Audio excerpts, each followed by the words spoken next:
think the number of folks here is a testament to the return to normal too. It's great to see you all here, and I think we're live now, so let's get started. Welcome everyone to the April 29th, 2021 meeting of the CB6 Business Affairs and Licensing Committee. My name is Claire Brennan and I'm the chair of this committee. This meeting is called to order at 6:32 p.m. Tonight we are joined by Community Associate Brendan Berth. Members of the public, you can raise any questions or comments that you have through the question and answer feature of Zoom. If there is time following the committee's discussion, we will field questions from the public. Jeannie has volunteered to take minutes tonight. Thank you, Jeannie. You all should have received several emails from the board office with a link to the Doodle sign-up sheet for minute takers at your committee meetings in 2021. For your convenience, this link is being posted in the chat below.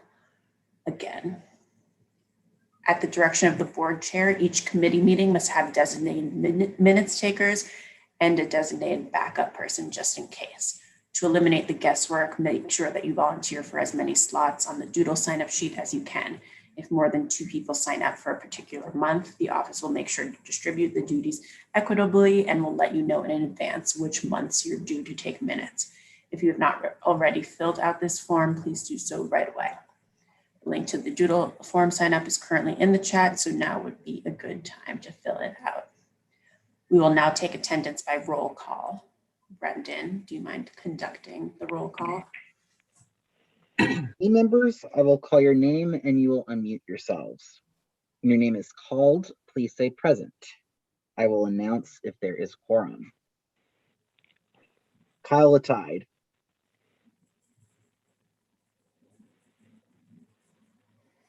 Okay. I did see Kyle, so Kyle is counted as present. Matt Bondi.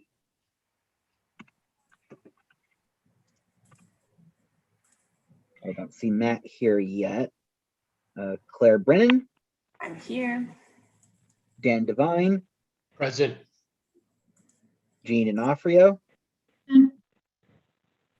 Charles Fernandez. Present. Paige Judge.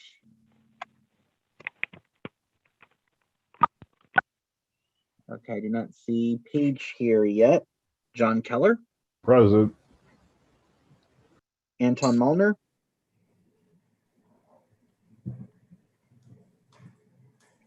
Yeah, I do see Anton here. So Anton's counted as present. Frank Scala. Does not look like Frank is here. Seema Shaw is. She said she was not going to be there. Yeah, and Susan is also not going to be there tonight. So we have quorum. Excellent. The agenda for tonight's meeting was distributed ahead of time by the board office and appears on the screen before you. If there's no objection, we will adopt the agenda as stated. Members of the committee, if you object to adopting the agenda, you may raise your hand through Zoom.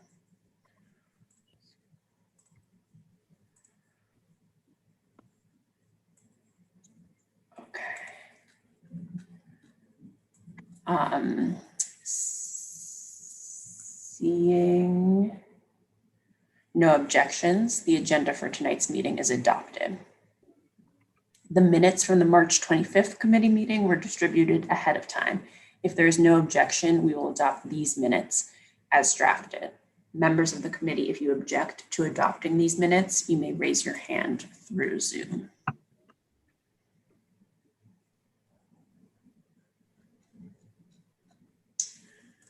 Okay, seeing no objections, the March 25th meeting minutes are adopted and will soon be available on the CB6 website. I do see a member of the public has their hand raised. So Riaz Morshed, if you don't mind just putting your question or concern in the chat, or the question and answer box, we'll be able to address your needs there. But now let's go to some ground rules. No one may speak until granted the floor. Committee members, if you have a question about committee business or wish to make a motion, please raise your hand through Zoom. If you click the participants icon, the participants panel should appear and you should find the raise hand function there. If you still have technical difficulty, you may click the chat icon and relay your difficulty. The chat function should not be used for committee business or questions about agenda topics. All such remarks should be made on the record by raising your hand through Zoom. Chat should only be used to alert us to any technical difficulties you are having or to state in writing information like an email address that was already stated aloud on the record during the meeting. When a committee member is given the floor to speak, I will identify you and you can unmute yourself so that you can speak. We are required by executive order to create a verbatim transcript of the meeting, so please keep your questions and comments distinct and germane to the discussion. The order of the adopted agenda will be followed here tonight. So our first item is our friends Brian and Jean are here to discuss some outreach to bars and restaurants that are located on 3rd Avenue, where the Transportation Committee is working with a consultant to do some street improvements there. But I will let Brian take it from here. Thanks for joining us. Thank you, Claire. So Jean and I are here tonight to present some information to you.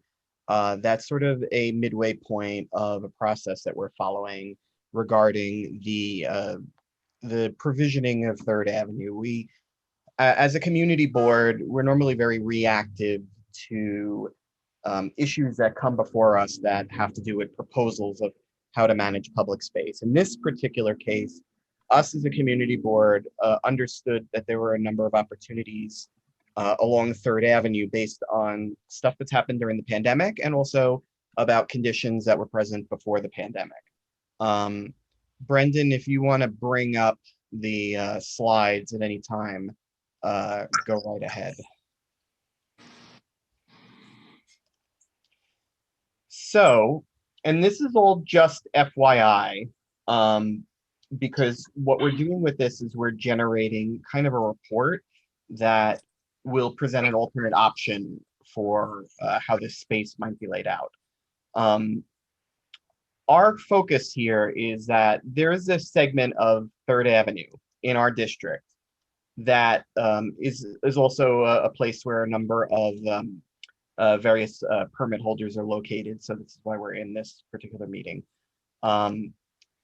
Essentially, this is a commercial corridor that has a very busy street on it. And we are not oblivious to the importance of this street in terms of managing traffic in Manhattan and the importance of deliveries and access to businesses in the district. But it's been noted to us for a number of years that this part of the avenue is perhaps a little bit overutilized by the cars and not appropriately provisioned for pedestrians and other kinds of traffic. So one of the things is that we had the consultants look at this specific study area from the area around Baruch College, around 24th, 25th Street, all the way up to the area right going up by where the tunnel traffic starts feeding in. And again, this is a busy commercial corridor. There are a lot of bars along this area. There are a lot of shops along that area. There's a lot of pedestrian traffic, specifically east-westbound in the mornings for people accessing their homes and the subway, also during the evening rush. So this group that we're consulting with, Sam Schwartz, gave us some presentation stuff, and although we're kind of working on the final report right now, this and the rest of the slides are what they're looking at. Here's what they gave to us regarding the existing conditions for the corridor. They measured things out. They identified buses, buildings, special conditions, One of the things about this particular corridor is that it is a Vision Zero priority corridor, according to the city, which in a more basic sense means that this is an area where the city makes it sort of important to them to try to get some progress on pedestrian injuries and bicycle industry injuries and even driver injuries. One of the reasons for that is because a number of citizens in the district have noticed that there's a lot of speeding on this strip. There are parking lanes along here, but generally there's 5 lanes of traffic in the middle, and it doesn't start to become congested until about 33rd Street. So traffic can and often does speed in this area, which creates a hazardous condition for all users. We can take a look at the next slide.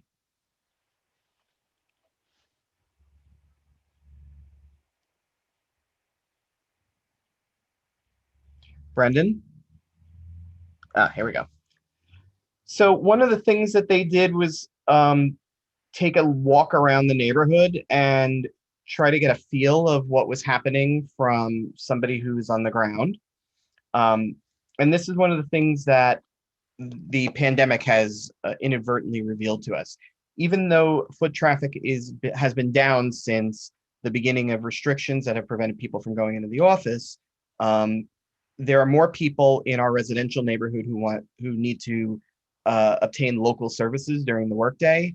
And there are also all these restaurants that can't have indoor dining that applied to have outdoor stalls for their dining provisions. And this exacerbates some of the issues with pedestrian flow that are already there. Additionally, the consultants noted east-west pedestrian movements for this activity that were creating a lot of cross traffic across 3rd Avenue, which was something that they noted as a potential for improvement. We can look at the next slide. So among the things that they've given us some initial concept designs that have to do with the width of the street and the width of the right of way. And they've identified, for example, how long most of the sidewalk is. That 15 feet of sidewalk on each side is clearly not having anything to do with access gates, obstructions, tree pits, anything like that. The roadway width for now is pretty representative of how it's laid out with the travel lanes and the parking lanes. For the short term, noting that some of their goals are to try to do this without a major capital project from the city, they can do sidewalk extensions, or they can recommend this to DOT and provide more space for both buses and for open streets type stuff, but also to narrow the distance of the main roadway to make it easier and quicker for east-west pedestrians to cross. Additionally, there's loading space provided here that's specifically designated, and if that loading space is specifically wide enough, it also is somewhat useful for cyclists who are coming up the avenue who currently have no provision.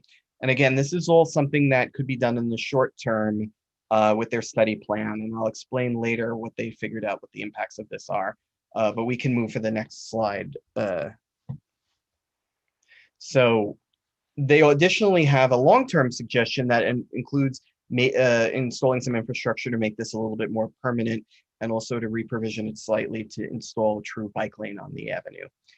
Again, this is a very busy commercial district, and anybody who bikes in the neighborhood or bikes through the city in general would probably appreciate more access to the avenue for visiting businesses and getting to places. And this is contrary to most of the car traffic on this avenue, where there isn't any real surface lots. There's no municipal garage. The only parking available is side street parking and avenue parking, which is taken up most of the day. So changing vehicle provisions in this neighborhood doesn't actually add a lot to the foot traffic for businesses, but changing the bicycle provisions adds a lot of traffic toward people who are already going slow and would like to lock up and visit some of the businesses. and we also already have a strong city bike presence in the neighborhood. So this would help add to that and would make those users a lot safer. Next slide, please. So they've given us a summary slide of their findings. And I included this just to indicate that there was a holistic thinking about this. And part of the thinking was, how is this going to impact traffic? Which could, if it's not designed well, it could make drivers miserable. It could make residents fairly miserable with honking and lack of access. They figured out how many vehicles per hour are using the corridor during peak, and they've illustrated that, given that their assessments of traffic observations, that 2 travel lanes are sufficient to accommodate the expected traffic volume during peak hours, which means that it will be more than sufficient to cover traffic volumes in the off-peak hours. They've talked about the recommendations about the sidewalk widening with interim materials, which means that it's pretty easy for the city to install it right away without major planning. And it's also something that they can tweak over time. They thought about bus stops. They've thought about turn lanes, travel lanes. They've thought a lot about pedestrian safety and additions, and a narrowing of the avenue absolutely adds into pedestrian safety by having the most frequent users of the street spend less time in the roadway while crossing. So this is basically a summary. We're here to talk to you guys about what we're doing and to answer any preliminary questions that you might have. Note that this plan is just going to be passed along to the city in a suggestive format to see if DOT is interested in proceeding along with these changes. And we figure that our role in this is that we're observers and people who live in this community, and we're giving kind of a suggestion of how we could make this corridor serve more users, including the restaurants who need the open restaurant space, and the pedestrians who are going to be using the sidewalks a lot more in the coming years. So does anybody have any questions?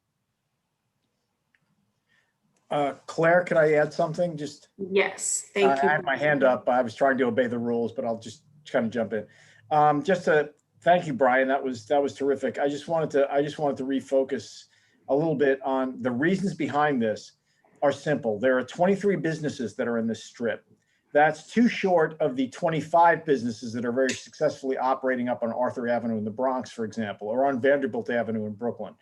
The difference is that we don't have a strong enough local set of organizations or a BID in particular, to organize these folks and deal with the city dumping the maintenance of this area on private people.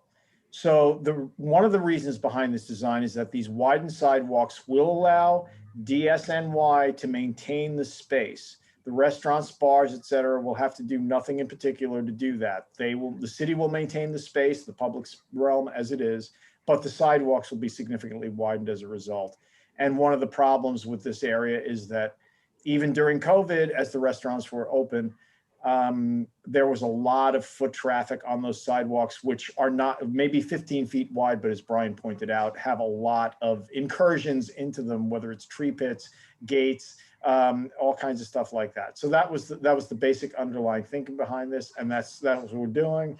Sam Schwartz's designs are meant to prod DOT into reacting and doing something about it. And we're thinking the odds are actually pretty good right now, because the DOT rep at the Transportation Committee was very excited about these plans. So what we want your help with, of course, is contacting the people who operate these businesses and show and tell, getting them interested in this, getting their feedback about it and stuff like that. This is just, as Brian said, the beginning of a process that's going to go on for a while, but we'd like to jump on it as soon as we can. So thanks.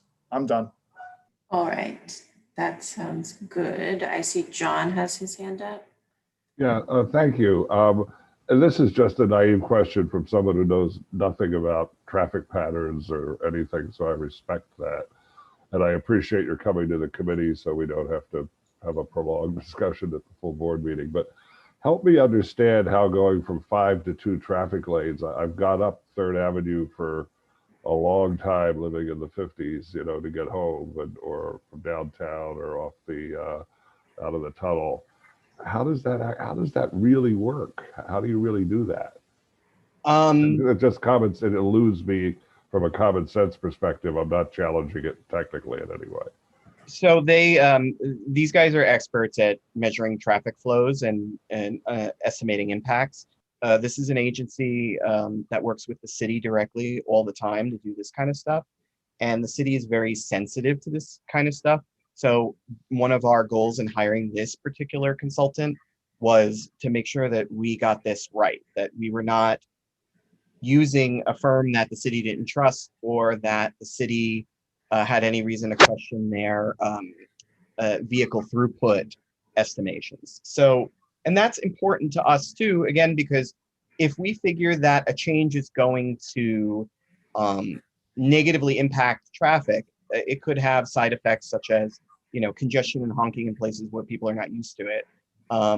We don't want congestion or honking in the district at all, but it's bad enough that we have it right around the tunnel and we don't want to expand the coverage of that.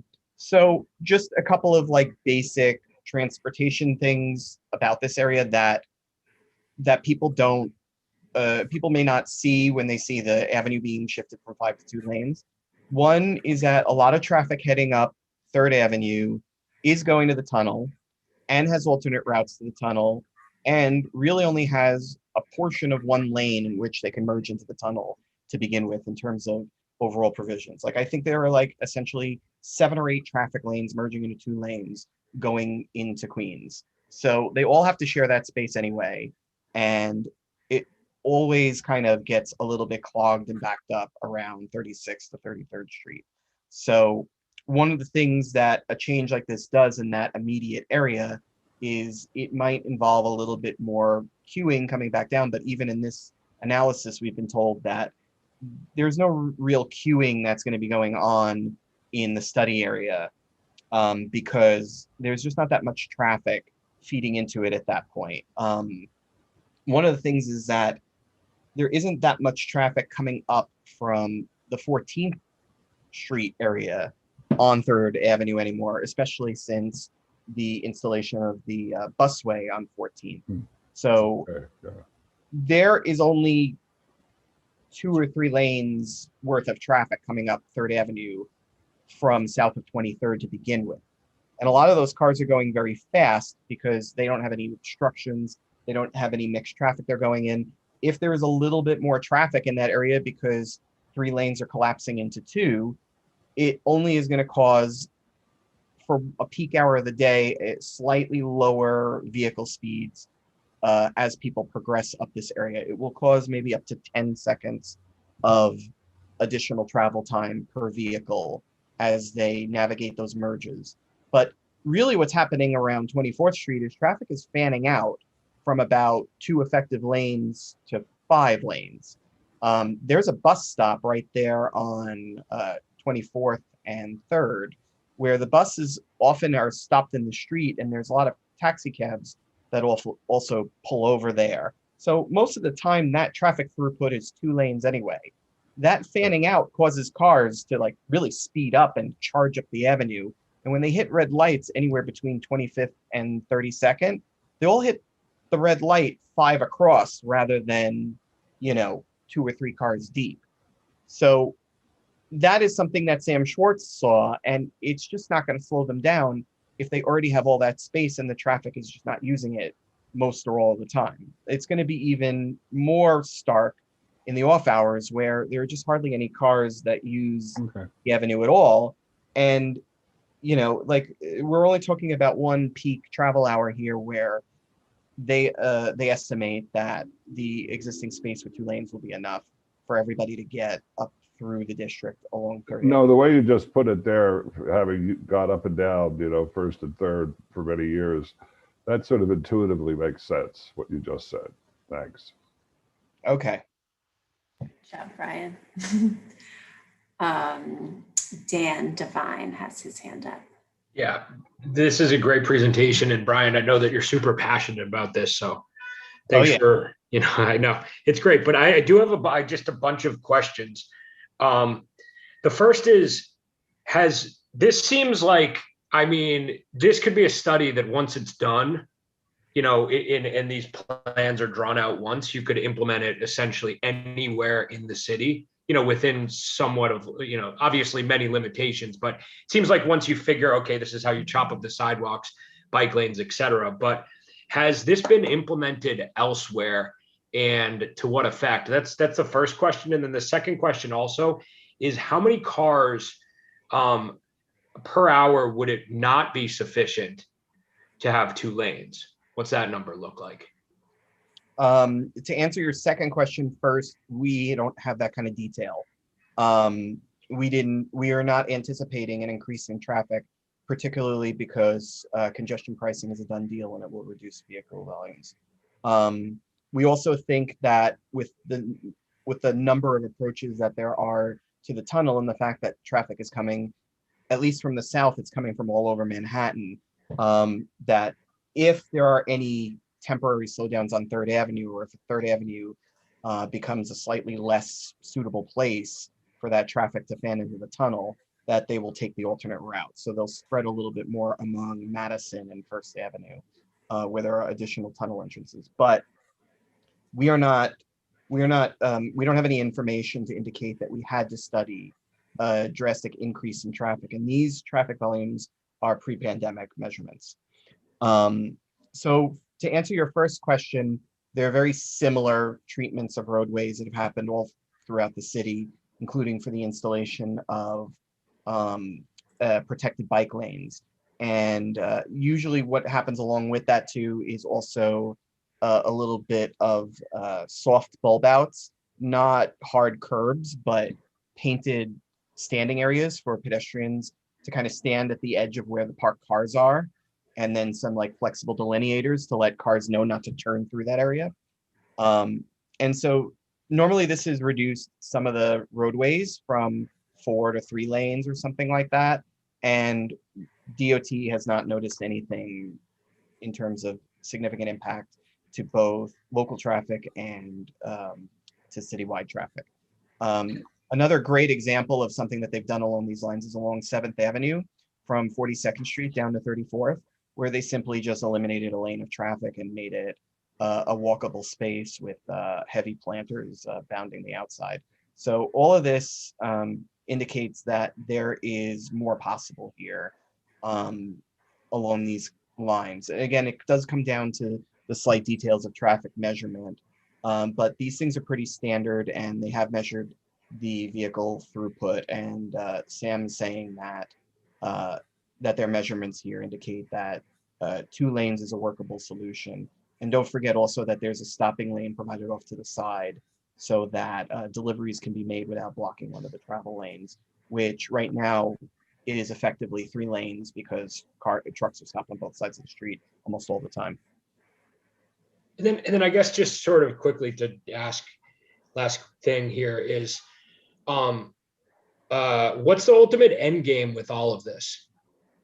In terms of the entire injuries, more commerce, and everybody being happy.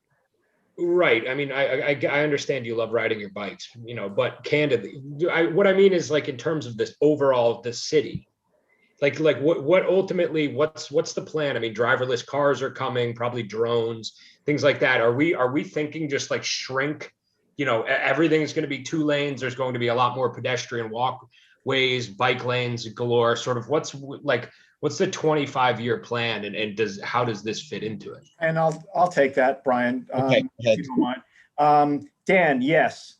To the last part, yes. The idea has been for years, this community board is in favor of shrinking car space on the streets in favor of other uses. And that's exactly the policy we're pursuing here. That's what we're looking for. Congestion pricing, as Brian mentioned, is another aspect of that planning. And so, yeah, that's what we're doing. I hope that answers your question. If you got more specifics, hit me. I do want to add just one other thing in here, is that there are vehicular uses in the district. Even though car ownership is among the lowest that it is anywhere in the country as measured by the census, we have a few disabled users in the district who need parking spaces, We have the businesses who need the deliveries. We're planning for provisions for all of that. We want to focus on that. We don't want to be through traffic for Long Island. Yeah, I guess just lastly, I think this is all, I can't wait, honestly, until the days that we have all of this and there's, New York City is abundant with trees and people strolling like we're in Paris or something. But it just really concerns me thinking about the traffic and trying to get, I drive cars in New York, and not that I own one, but in cabs and things like that, trying to get onto the tunnel, in and out of the tunnel. And I applaud you guys for working on this, and ultimately we're going to get there. But it's just concerning because this could turn a great idea into something very, very untenable quickly if there's tons of traffic, a lot of honking, a lot of angry people. So yeah, I mean, it's like anything else. We're trying to balance a couple of things. So And this is a pilot program. It'll be watched by everybody from us to DOT to the mayor's office.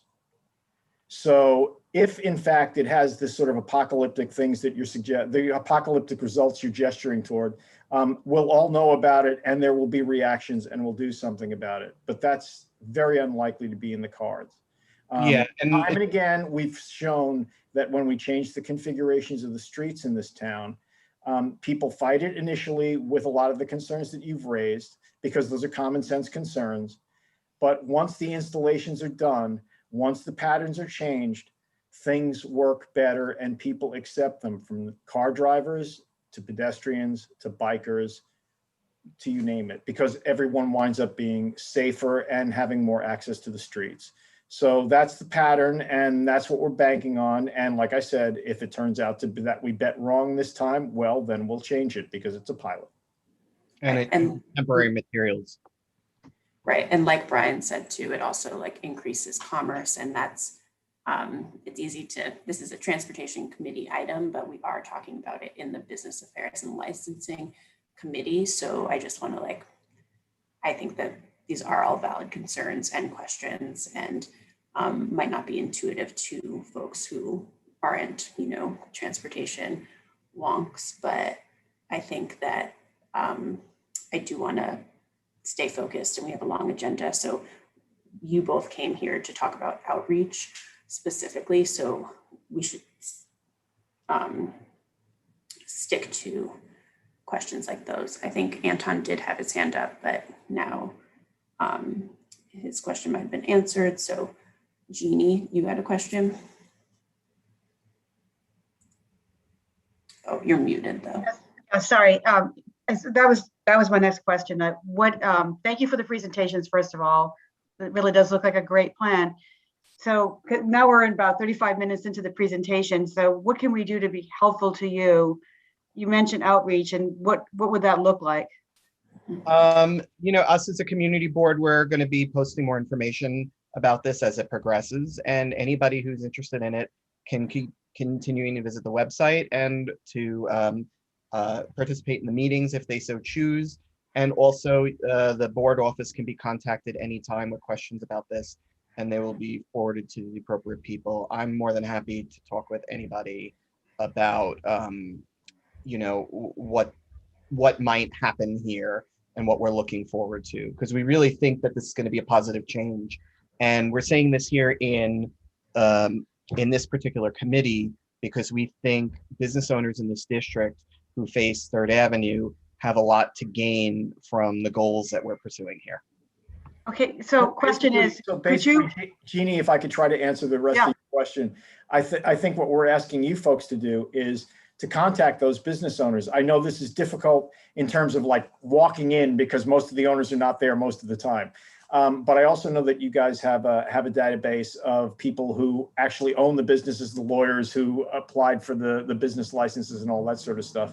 And those are the people that we actually would like to see the bits of this presentation and have them see what it's like and get their feedback about it, because we do want the community feedback and we do want to know what they think. okay, I would be happy to walk the strip, and if you have flyers and materials so I can explain, or maybe the committee could do that, I could walk in and show them and get some feedback, and we can turn it around and give you some of that feedback. I don't know, Claire, what do you think? With Claire on that, because Claire has indicated interest in that as well. And we are gonna, I think what might happen might be a digital reach out thing, but we would still need a little bit of help with that. Yeah, so I think that if there Typically are are any, not in the shop during the day, and they might be hard to reach that way. right, so if there are any committee members who are interested in this effort, shoot me an email. Feel free to copy Brian and Jean to let us all know of your interest in this outreach effort. And like they both said, it can be in person. Definitely sometimes the person to talk to isn't necessarily there in the middle of the day. So it might be better to do it like virtually, but we can all kind of have a separate conversation about strategies here. And I think that Sam Schwartz will be helpful, or should help in thinking about any like pamphlets to hand out, or just like general talking points, especially for folks in this committee who might not be as familiar with like the benefits to these additional kind of like improvements. So I think that from this point, like Jeannie said, this went like way over, which is okay because it's a, interesting project, but I think that we have to move on now. And again, I would just ask any folks on the committee who are interested in supporting this effort to reach out to me directly, and we can continue the conversation. Thank you all, Claire, especially, and sorry to take up so much of your time. It did run like 15 minutes, 20 minutes over what we. Super long agenda, yeah, so. And I know you have a lot. Sorry, guys. Please, we're getting out of your way. Thank you. Okay, thank you both so much. And thanks to the committee for the insightful questions, and apologies to everyone else who this might not necessarily apply to, but we will continue this discussion moving forward. So thanks to both. Next up, we have Pink Moose. Are the representatives from that establishment here? Yes. Yes. Can you hear me? I can hear you. Thank you for joining. Do you mind just like walking us through your application first? Absolutely. Again, my name is Bas Faki, and thank you so much for giving the time for us to be on this at this meeting. And it was nice, actually nice presentation made by you guys, committee. Thank you so much. In regard to my new adventure, this is a Pink Moose United Plaza, which is located on 47th Street between 1st and 2nd Avenue. As you see, it's a concession, belong to the city. And I took it away from from a person who actually was running it, and I need to leave the country for some business outside. So I took the space from him, and I decided to move the same thing we have currently. I have another place which is on 1st Avenue between 58 and 59, a place called Pink Moose. I serve Middle Eastern flavor, which is American comfort foods, burgers and hot dogs and salad and sandwiches, turkey, which is I make, pastrami I make, and I make all this type of stuff. And I move it over to the new place. The same concept, which is we have also a roastery machine. We roast our own coffee, all organic from different countries, from Nicaragua, Honduras, Guatemala, Costa Rica, Brazil, Colombia, Africa, India. So we get all those beans from different places. We roast in-house, and we serve the community.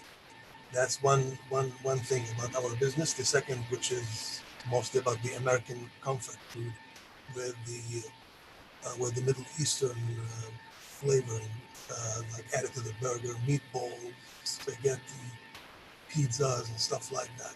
So, having said that, to complement our food, is wine and beer is a must, especially when you have like some hummus, baba ganoush, and other thing that's also part of the dining concept. It will just add more flavor.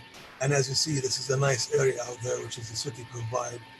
Nice to have seating outside with a little drink and enjoy themselves. So I'm like hoping and looking forward you guys will accept and agree with my needs for this place.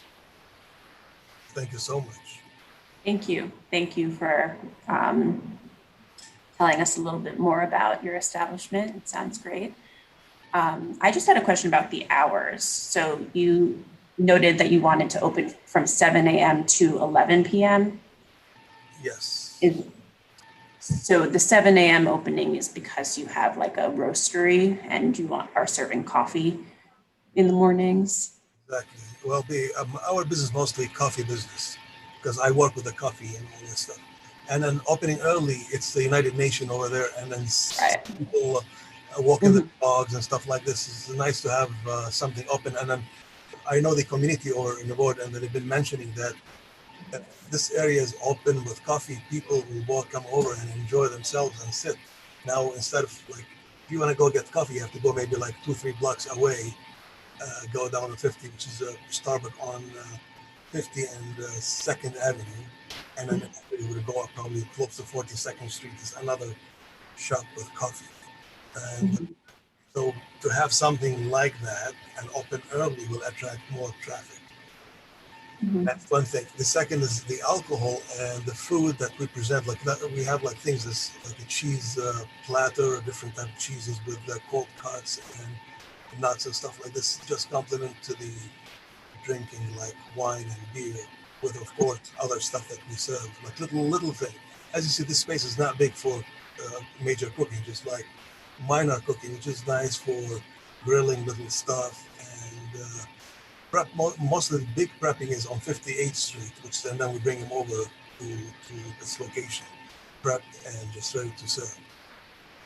So this is for later for people who like to sit, enjoy, and have a wine glass.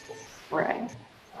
Okay, that makes sense. Thank you. My other question, I saw that you all plan on having live music or a DJ in this space. I Wondering how that will work. Not outside, not like, I mean, the space inside, you cannot have anything inside. It's only barely the employee. So to buy, you could just buy and sit outside. So we're going to have tables and chairs outside and entertain when we have a chance to have like, maybe once every 2 weeks, 3 weeks, we'll have a live band or maybe a DJ. We'll see how, so far I'm just thinking about like maybe having that. And then I'm planning to look at it in more depth, like to understand what's required. But I know the place before, they used to have a jazz band on a weekly basis on Fridays.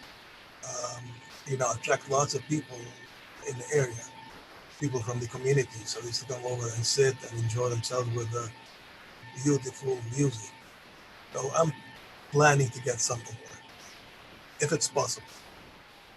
So you're considering more of like light concert, not, a DJ bringing a rave to this. The DJ, I meant it probably in a softer way, not like in a harsher way. And as you see, this is a big community over there, which is lots of folks with kids, families, right? And mostly on that level. I'm not planning to bring anything haranchic or like badass stuff. No. Mostly, actually, I want to concentrate at the beginning. Concentrate mostly on a like a 2-piece, 3-piece, jazz type playing, stuff like that. And maybe once in a while we'll do some DJing. We'll see the crowd. It depends on the crowd what they look for. So I'm mostly looking forward to interact with the crowd and see what they look for, and based on that I would bring, but not to offend the community. I'm not to do anything to create like mess or anything like that. I'm against all this. Okay, thank you very much. We have some questions from the committee. So Matt. Thank you. It was nice hearing about your plans for the space. I know about the Pink Moose on 58th and First. It's a very quiet place. I haven't been there myself. I'm sorry, but I just haven't been anywhere in the past year. My concerns about this are the DJ, because it is a family space. There are kids that ride their bikes around and around that kiosk or that space there. There's a church across the street. There's not an elementary school, but maybe a preschool across the street. There's a very beautiful community garden across the street. that's annexed to the church. And, you know, I've lived here my entire life. I didn't know about it until last summer when I was exploring the community more than I ever have because of COVID. So, so the DJ concerns me because, you know, you don't know what the demand is going to be. And because this is such a nice spot, I wish you all the best, but you could very well have hundreds of people there. And so my second question, I just wanted to share that concern with you and the committee and raise the next question, which is, what are the physical confines of your space? What does the concession provide you? You know, by way of number of seats and where they're allowed to be located in that plaza. As the city mentioned to me, there's like there's a bunch of trees around the space. This is my limit, so I cannot go beyond the trees. If you go back, I could probably to the space. There's like 1, 2, 3, 4, 5, like 6 trees. So yes, you start like go to the left, please. No, stay back again. Back to the concession. This is the tree actually to the left of the store. This tree over there. There's a tree here. Yeah, there's one tree here. But see the garbage can? No, about the top one. Yeah, that one here. Somewhere like there's a tree behind this pole. Next to it, if you go just maybe a little bit to the left, a little bit, there's a tree over there. So this is my area from here to the other side, and also on the other side, on the left side of the, yes, here, go back. The tree, this too far. Back to the right, this one, yes. This is my limitation. So my limitation is like around the parameter of the location. So it's located by, or like blocked by the trees. So this is my space, which is I could put tables and chairs and stuff like that. So let's go back again to the first thing, which is if I think, and if you guys think that DJ will be not a good idea, I don't have to implement it, I don't have to deal with it, I have to entertain it at all. I would probably only would want to have a 2-piece or 3-piece jazz little thing, quiet and nice. So I would keep it like such. Another, can I ask a question? Just actually what I was thinking, also doing that. Is karaoke allowed in there? Well, I don't know about that, but see, that's part of my concern too, because karaoke is an amplified endeavor. And, you know, to the extent that I can approve something like this or lend my support to something like this, it would have to be conditioned on, you know, the music being non-amplified music, because then, you know, we're assured that it's going to be string instruments for jazz and maybe guitar and then maybe a singer. And I'd also like to see a copy of your concession agreement with the city, or at least the description of the premises, so that we know how far, you know, what is encompassed by way of seating and how many seats you're allowed to have. Because again, when you look at this park, you see a long thoroughfare where people, kids in particular, can ride their bikes up and down unobstructed from one end to the other, first ave to second. And I'm just concerned that it's going to become such a nice spot that you have too many people, and that the seats creep beyond the allowable bounds of your concession, and that if the music isn't limited to non-amplified music, it could very well become a big party over there. And I don't really think it's suitable for something like that, because of a number of factors, not the least of which is the church and the school across the street. Right. So well taken. So, I mean, that's my question. Actually, I was going to ask the city. Before me actually doing anything, I have to reach out to the city and then mention that I would like to do this and this. And also the city, they mentioned to me, before you put any tables, before you put any umbrellas, and where the location goes, you have to let us know. We'll send somebody over to you, and then you tell us how many tables and chairs you want to put and where exactly, so they will agree or disagree on it. So they have to also be notified. Now, a concern with the kids, which is there's plenty of place in like from the facing of the store and the back of the store to go back and forth between First and Second Avenue. There's plenty of space, and then our tables and chairs will be like on the side of the concession, without blocking their ways going up and down, and it does not like interfere with them. But again, and I hope we get busy, but if you think also those like karaoke or DJing is an issue, I would absolutely, I mean, I wouldn't even entertain it. I wouldn't even like look into it. But I would like, again, to have a 2 or 3 jazz piece music going on. If this is something you guys will agree with me, I would like to take on. And if not, then I would also think of it probably not a good idea, so I will stop. Yeah, I think the issue becomes the amplified music versus like acoustic, or, you know, like anytime you add a microphone to something or a speaker, it does get a little bit concerning to us all. So maybe I would suggest holding off on the amplified music as you get started. And then, you know, once you get settled and your operation is, you know, settled, complete, then I think that we can open a conversation for karaoke or amplified music at that point. But I would recommend keeping it to unamplified music, especially given the nature of this setting in particular. It's all going to be outside, and you know, there are a lot of tall buildings, and sound really will probably verbiate here. Especially, we have a lot more questions. So Paige, take it away.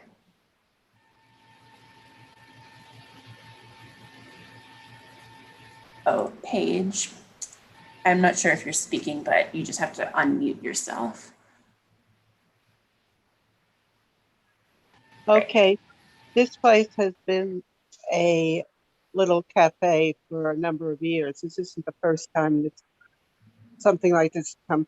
It's a small place. He's going to have tables right be the west of him, right? Right. It's like 7 or 8 tables, tiny tables. Also, I think he gets some to the east of it also, if I remember correctly. My problem is that this is now, and it has been, a residential neighborhood. And any kind of music we've never approved. Not even just a little band, because it is a residential neighborhood. What hours were you thinking? That's another problem. The music Yes, is in the evening. The hours are from 7 a.m. to 11 p.m. I heard that. No, but like I could see if he had it like up to maybe 7:30, you know, like earlier. But in the evening, no, because it is a residential neighborhood and people shouldn't have. Sound travels up. There's a building right behind me. There's the Trump Tower right across the street. And right behind this park on 46th Street is all residential. That's true, yes. Well, before they used to have music also playing in the evening time, around probably up to like 9 o'clock or something like that. I wasn't planning to play late. I wanted to probably in the evening time, maybe 4 till 7 or 8, something like that. The music, 4 p.m., 5 p.m. till 7 or 8 p.m. That sounds reasonable to me. Again, if it's gonna be like an issue, I would, you know what?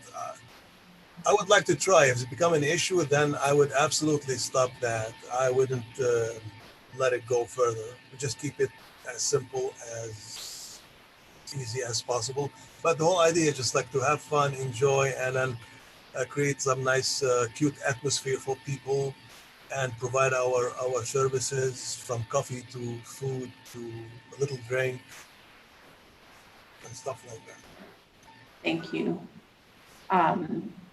Paige, is that your question? That was it. I just wanted to make sure that people are realizing it's a residential neighborhood. It was a big problem, and anything later than, you know, after dinner wouldn't be a good time to have any kind of noise.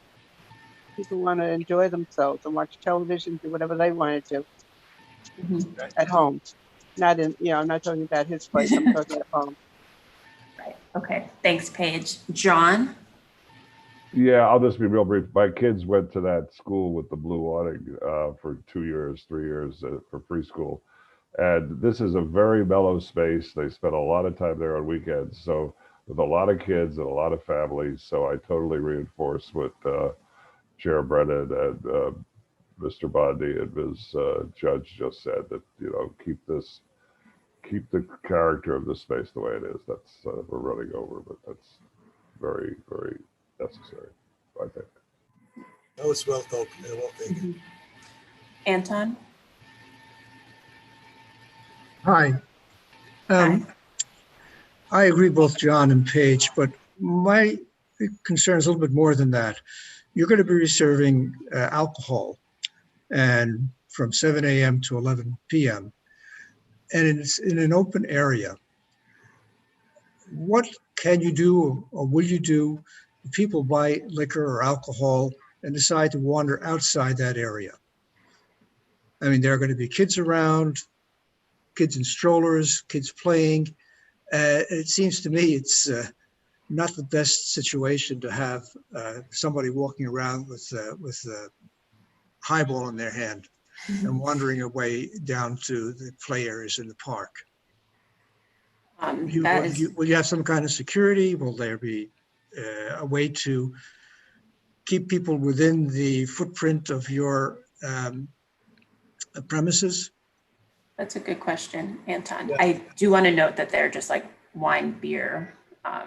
It's just for wine and beer and cider. So Yes, so it's only for wine, beer, and cider. And then, of course, we're not going to be serving 7 o'clock in the morning. I would put on the list where the employee to serve alcohol only in the afternoon, like 4 and above, but nothing like, or maybe 3 and above. Like beer, I mean, beer and wine, you could buy it from any place. You go supermarket, you could buy that. Any place they have wine and beer.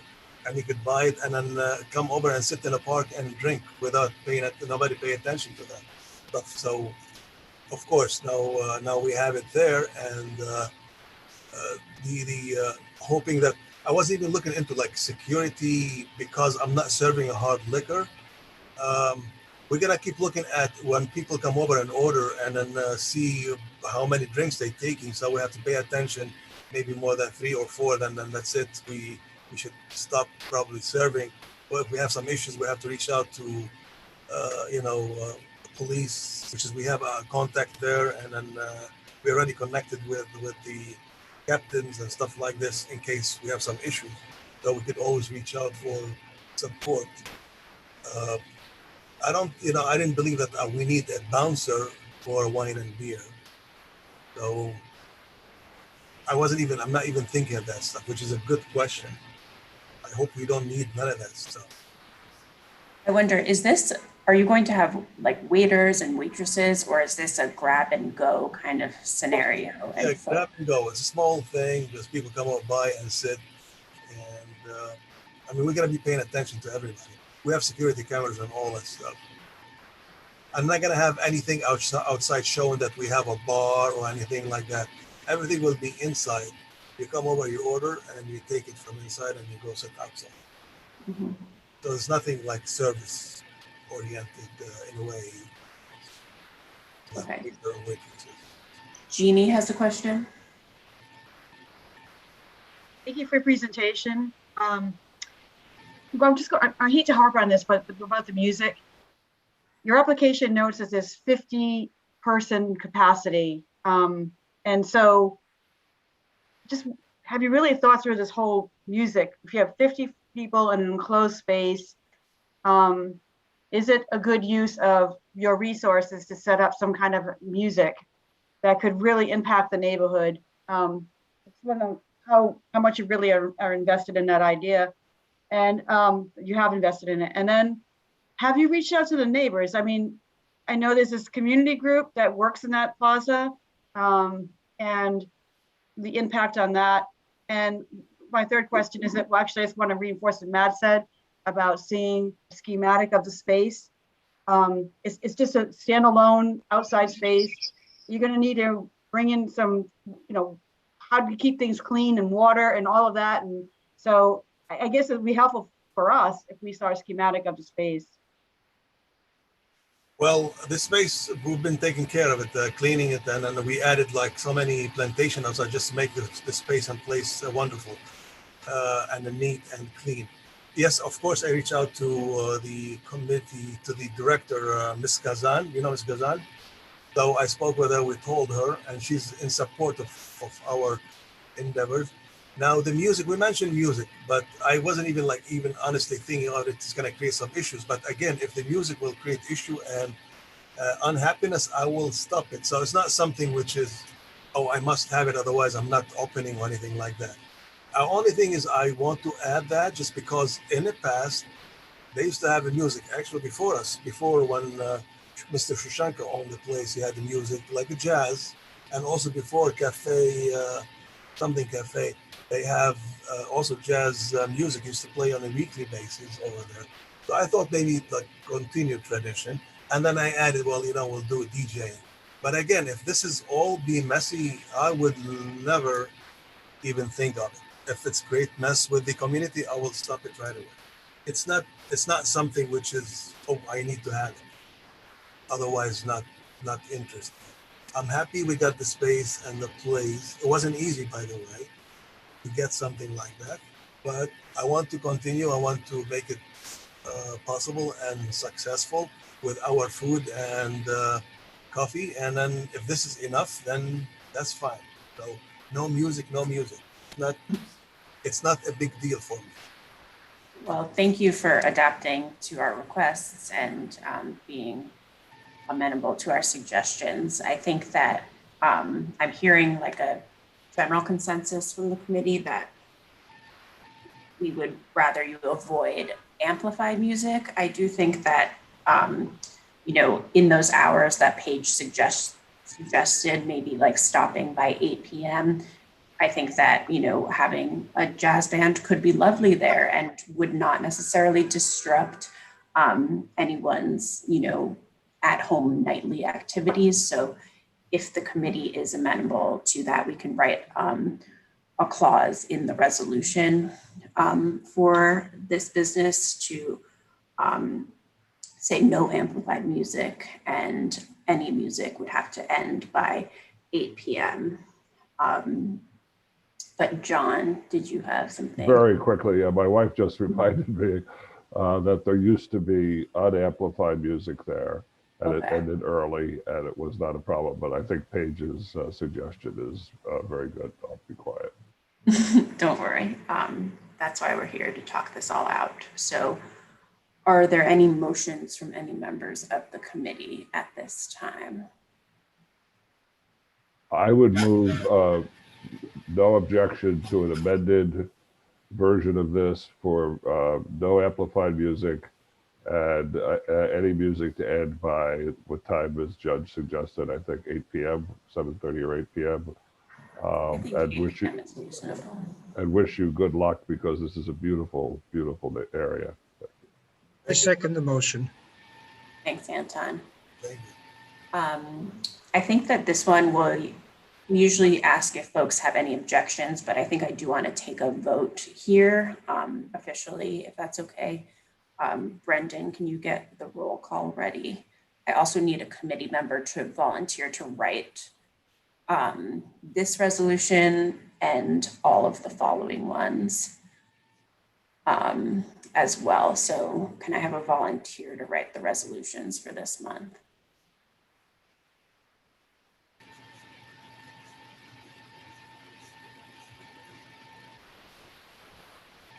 No takers.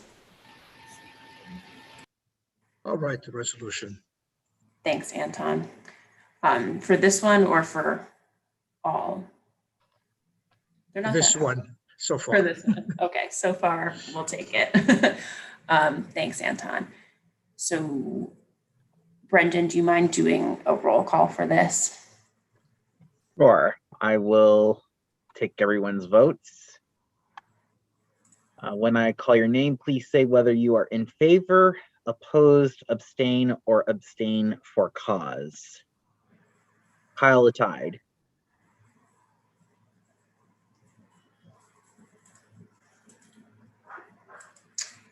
Kyle might be.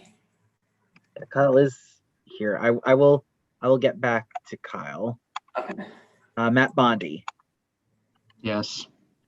Claire Brennan, In favor. Dan Devine, In favor. Jean D'Onofrio, In favor. Charles Hernandez,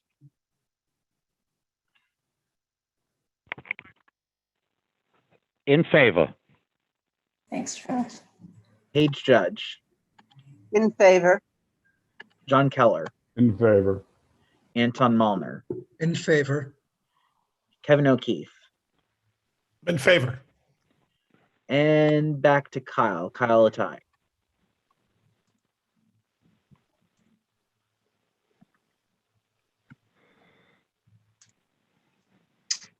She might be multitasking.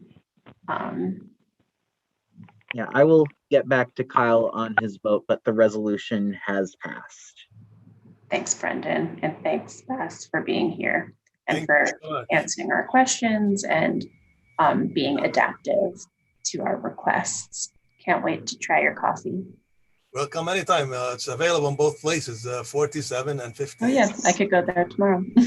Yes. Thanks again. Thank you. Okay, great. So next up we have Little Collins. Are the folks from Little Collins here? Hi, yes. Is this Heather? Yeah. Great. If you don't mind walking us through your application. Yeah, of course. I believe Leon and Nicholas should also be on the call. Yep, I see them. I'm here. All right, so this is I'm Little here Collins. too. It's a cafe. I'm here with Leon and Nicholas, who are the owners. So I'll briefly introduce an overview, and then they'll talk about the concept in themselves. So they're a cafe that's currently open and operating. They opened around December of 2020. They're between 44th and 45th Street. This space has an occupancy of less than 74. There's a somewhat of a U-shaped coffee counter in the middle that has about 4 seats at it. There's 13 tables inside with 30 seats, and then there's 2 counters that sit close to the window at the facade that have 4 seats each. The hours of operation, so they are primarily a coffee cafe component in the morning, so they open at 7 a.m. And are looking to close at 11 p.m. at night. And if Leon and Nicholas, you want to briefly talk about yourselves. Yeah, sure. Hi, everyone. Thanks for meeting us today. My name is Leon Unglick. I opened Little Collins as a cafe / fast casual restaurant on Lexington Avenue in 2013. We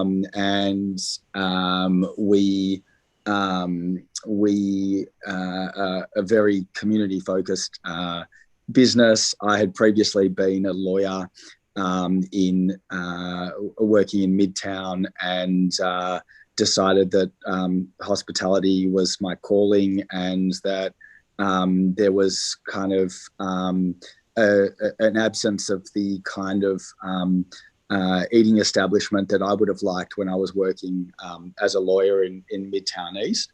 And being someone who is both coffee and food obsessed, I opened the business there, and over the years we managed to develop a very strong brand and a very loyal following.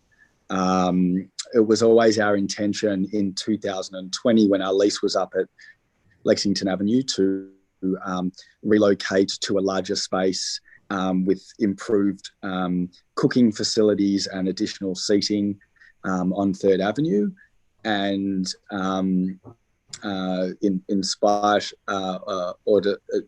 despite the setbacks with the pandemic, we managed to open a little later than expected, but in December 2020.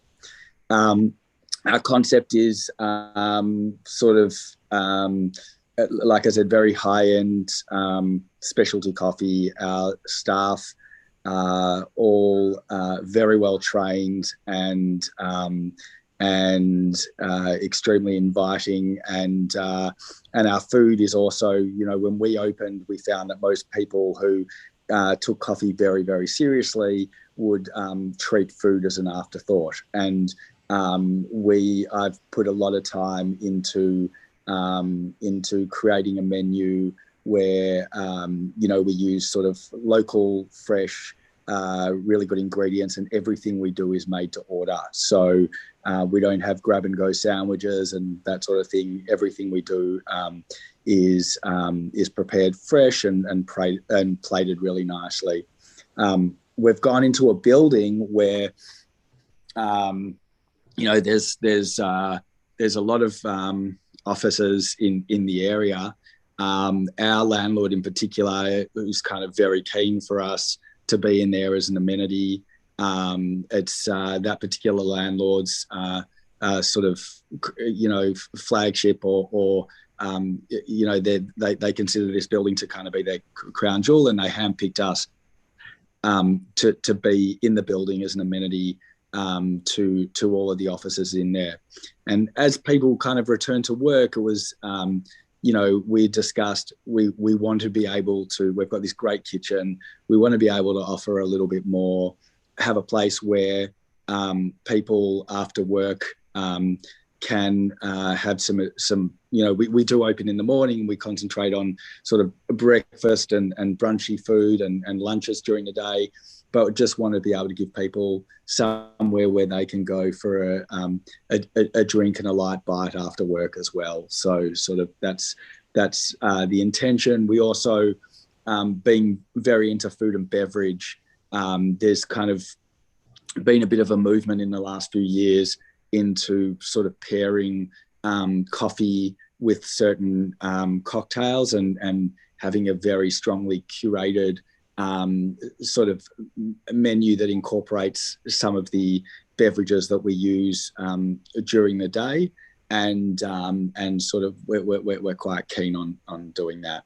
So I hope I haven't given you too much. Can certainly answer any questions, but that's the introduction in a nutshell. Thank you. That was comprehensive and clear. Appreciate you walking us through your application. Sounds great. My question was about your outdoor seating situation. I think I saw that you all were planning on doing that. Is that roadway seating or sidewalk or both? I can't tell the parking regs here, but are you planning on? So currently it's roadway. We had a structure. We had a structure built coming into winter that is heated and can, like, the windows can open up. There's not a lot of seating in there. We have 3 4 tops inside that booth and a tiny bit of room for standing. And we do have a permit for sidewalk seating as well. We haven't opened it up yet. We've kind of, things have been a little slow in Midtown East, and we've kind of just opened things up as need be. But we don't have a huge space out there to play with. So like I said, that structure, that roadside seating is literally the 3 4 tops, and there's probably enough standing room in there for like 4 additional people. And then if we do put sidewalk seating in, I think there's probably room for maybe 4 2 tops, and that would be the extent of it. Sounds good. Thank you. I would just encourage you, when you do add the sidewalk seating, to make sure that there's at least 8 feet in between the tables so folks can pass through. I think that's a requirement that exists in the city, so you're probably already familiar with that. But yes, that's correct. To me, that is all of. Oops, Paige, sorry. Do you mind just muting? Sorry. It's okay. Does any committee members, do any committee members have questions for these folks? I don't see any hands up, and I don't see any comments from the public here. So I'm wondering if any committee members have a motion. Motion of no objection. Second. Thank you both. For this one, we're going to go back to how we usually do it because there wasn't a lot of discussion here. So if anyone opposes this motion, I'll give you a few seconds to raise your hand now instead of going through the whole roll call again. Seeing none, this resolution passes. We need someone to volunteer to write the reso. I'll try this one too. Okay, Anton, thank you very much. Just to clarify, Claire, is it just for this reso? Is it for all of the resos? I think Anton's going bit by bit, so we Fair might enough. get him for all of them, but Bit by bit, thank you. no problem. Well, thank you all for joining us today, and we wish you the best of luck in your endeavors. Thank you so much. Appreciate it. Thank you very much. Thank you very much. All right, next up is Before Thai, whose operation is also known as Kati Thai on 14th Street, a personal favorite of mine. I can't rave enough about the grilled beef, and I just have to put it out there. I know we're supposed to be neutral, but it's really good. And is anyone here from Kati to begin? Oh, you're on mute, actually. Oh, sorry, can you just unmute yourself? Okay. Now can you hear me? Yes, we can hear you loud and clear. So Okay. if you don't mind just walking us through your application. Okay, my name is Bedin. I own a restaurant with my wife. We've been running this restaurant for since 2009 of July 13, and we would like to change the license class from restaurant wine to a full license. And the restaurant that we are running is a Thai restaurant, and we are Thai. Both my wife and I are Thai. And okay, and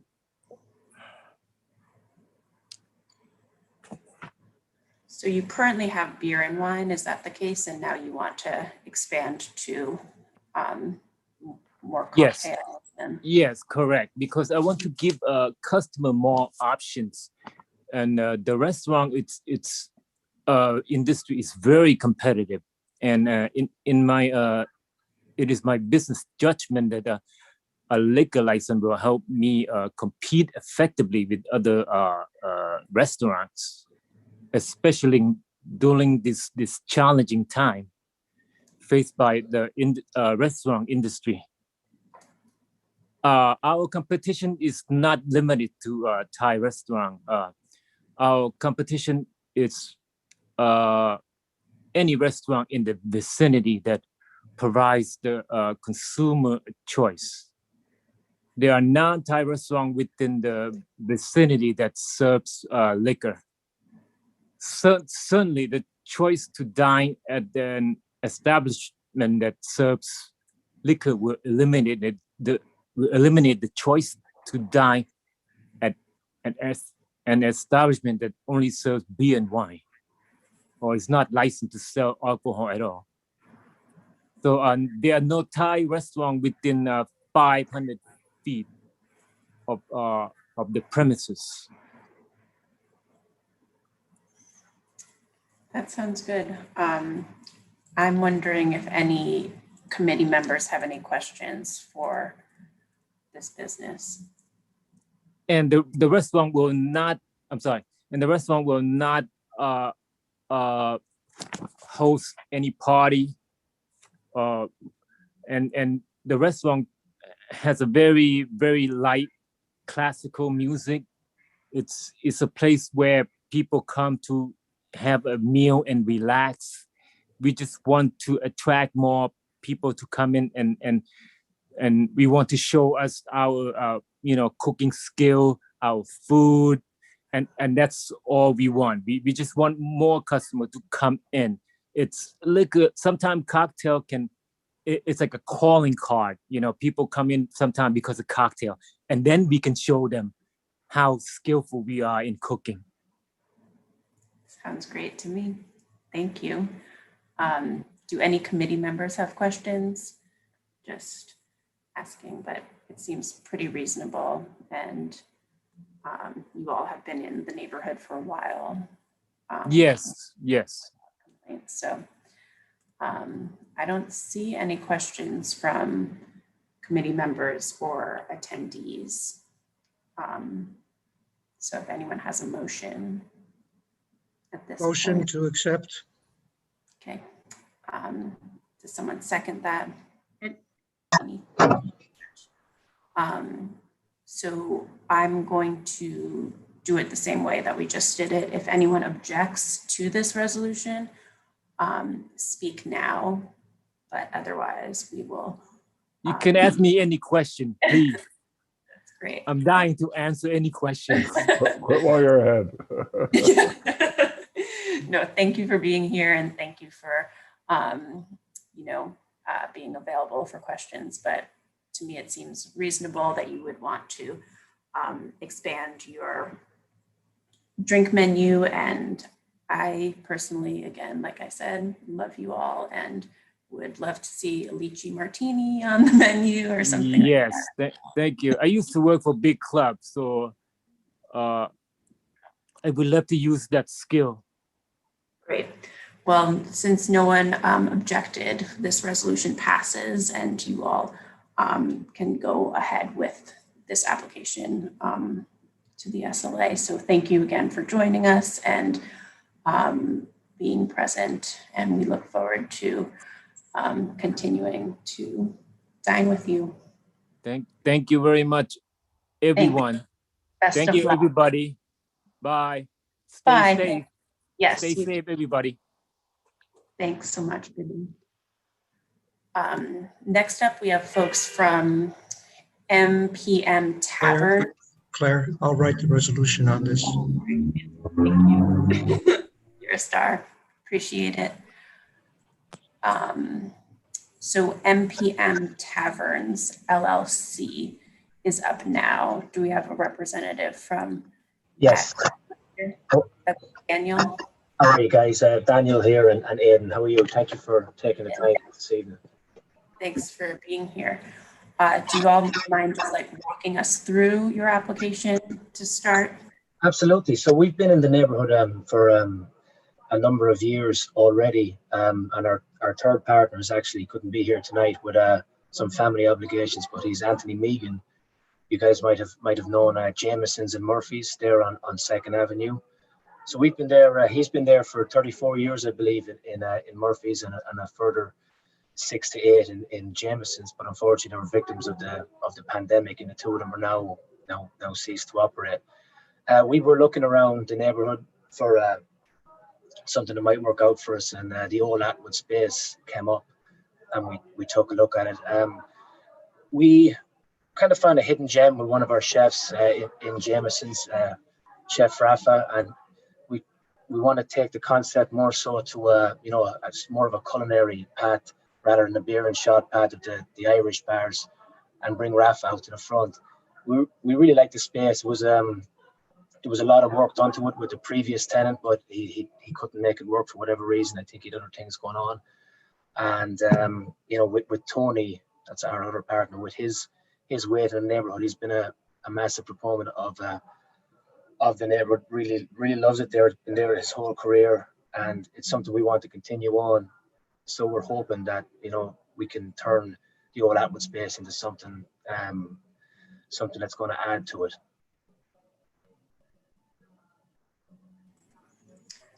Okay, thank you so much. I'm wondering if any committee members have questions off the bat. I think this address has had some turnover, and it was formerly, did this used to be Irish Exit, this location? No, it's Atwood. It's 986 Second Avenue. Okay. I think it was traffic as well at one stage. Mhm.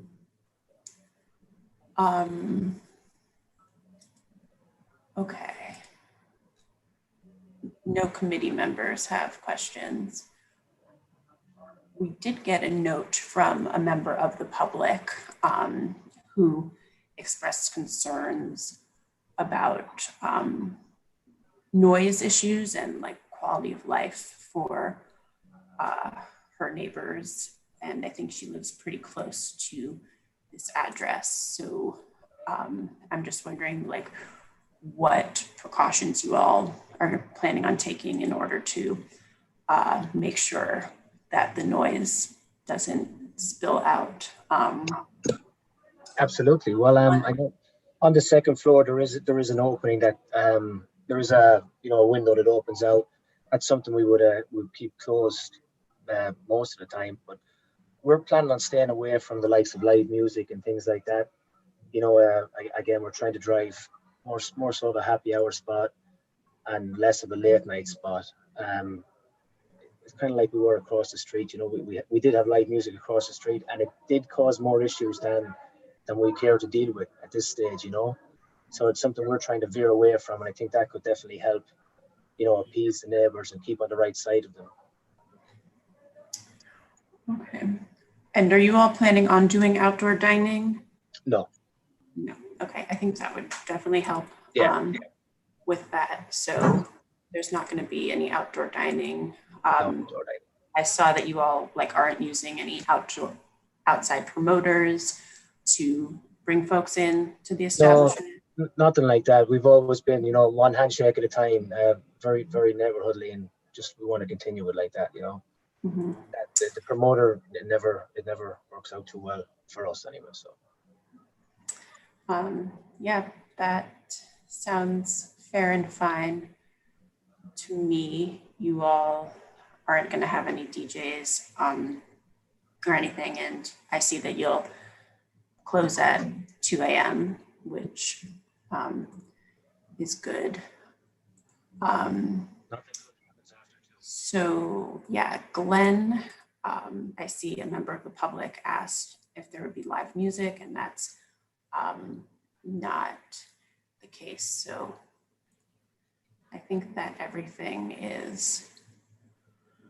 And the window will be closed. Mhm. Okay. That's important too. So I'm wondering if there are any motions on this location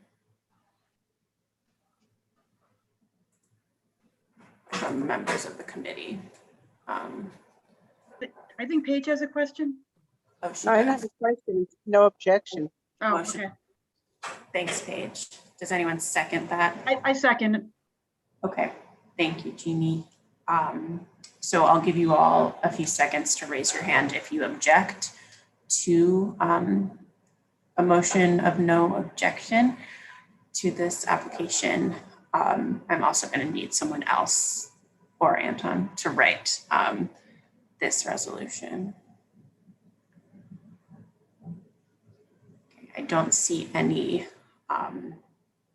hands raised for objection, so we're going to pass this resolution, and if someone would volunteer to write this resolution, I would be appreciative.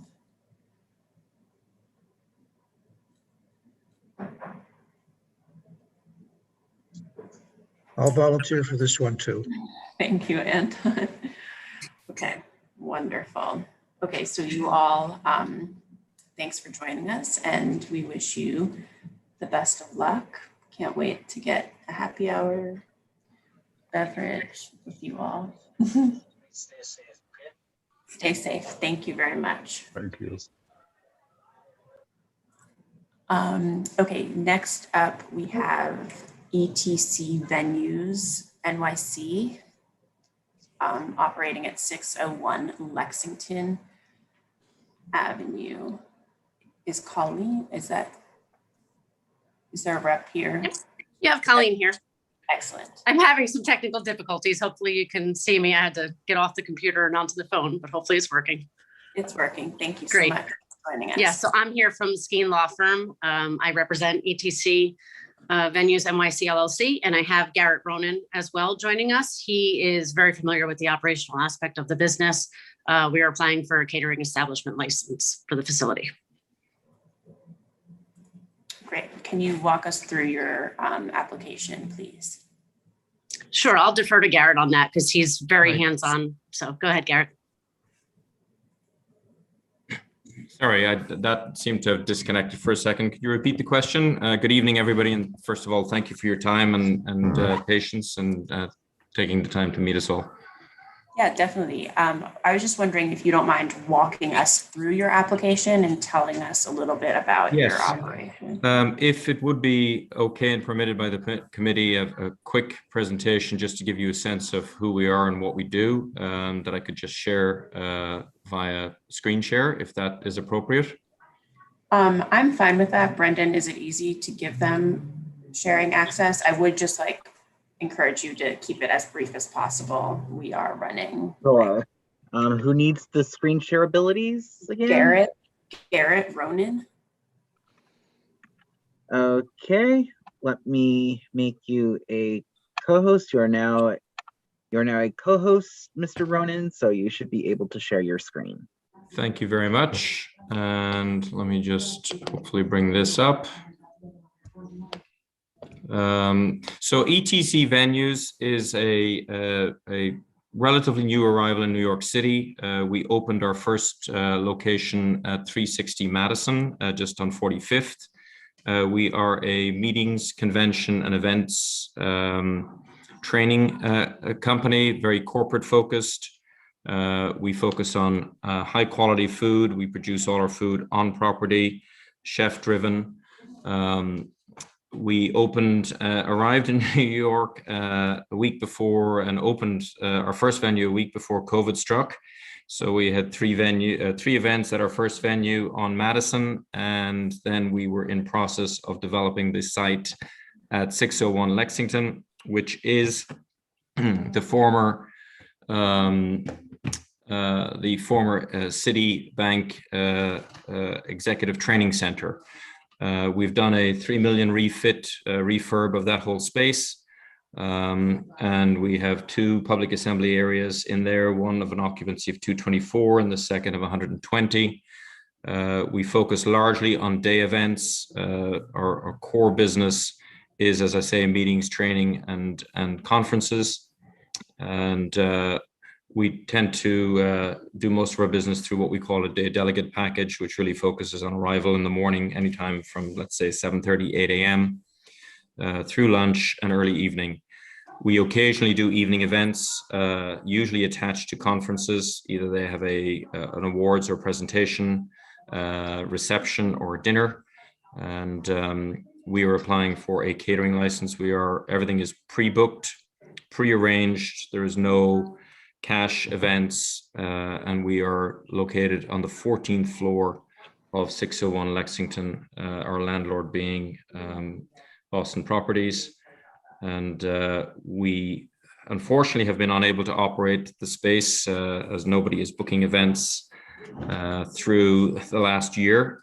However, we are excited that from June 1st, we will open the space, and we are now starting to take bookings and engaging with our clientele. I'll just do a quick fly down through this. That's the location there. Some images here will give you a sense of the refit that we've done. This is sort of the main corridor. We are very focused on food and known for our food. As I say, we produce it all on site. As you can see, it really is geared and catered for a training and an event facility, and not so much a social gathering. This is just a floor plan, and I believe we did send this through to the committee beforehand. And I don't want to take up too much of the committee's time, but just wanted to give you a few images there, and I'll put it back to you and see if there's any questions. Thank you so much. Beautiful presentation, appreciate it. I'm going to throw it to the committee to see if they have any questions first.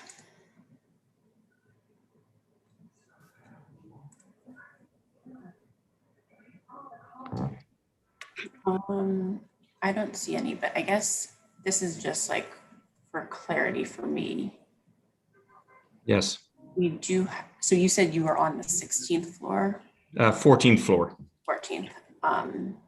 So we do have another applicant here from this building, but I guess they're from a different floor, or they're a different. Yes, it's a separate business.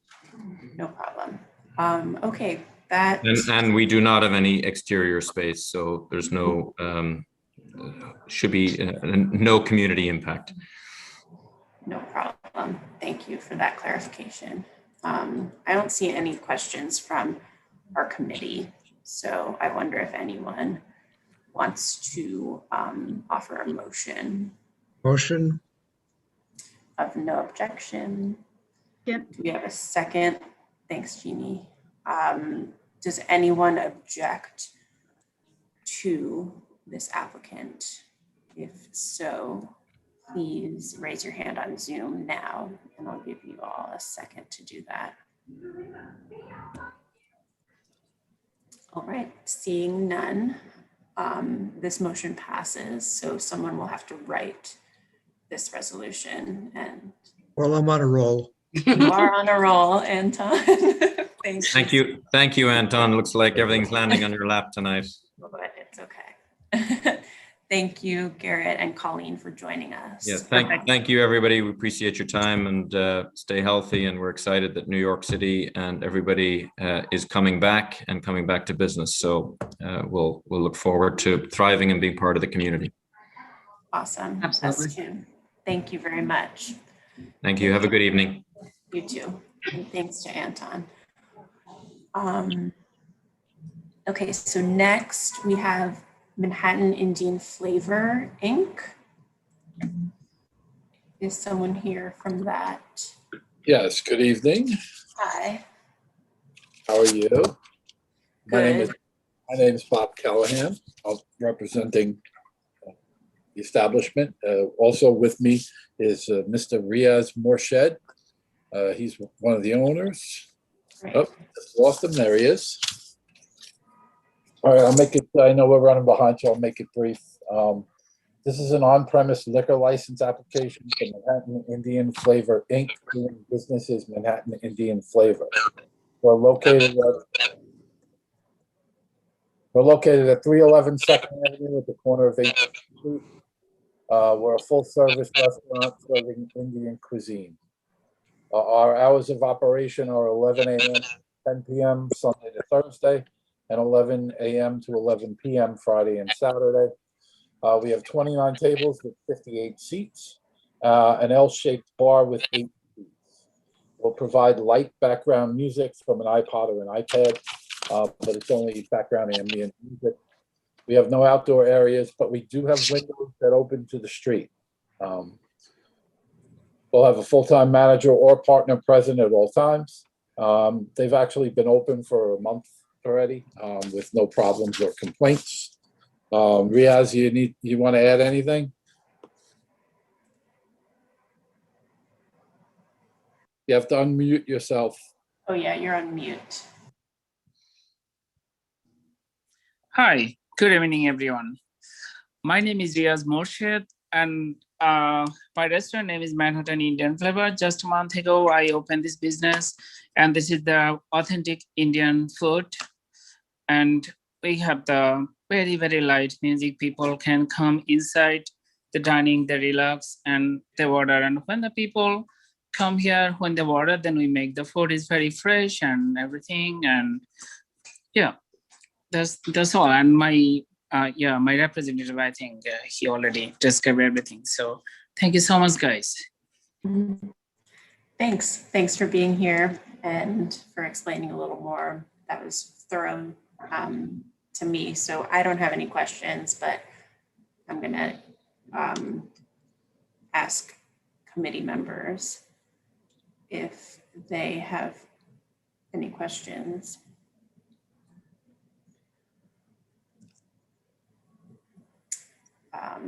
Seeing no questions from the committee, I'll just look at our attendees. No questions from them either. So I wonder if we have a motion here. No objection. Thanks, John. Does someone second that? I'll second. Great.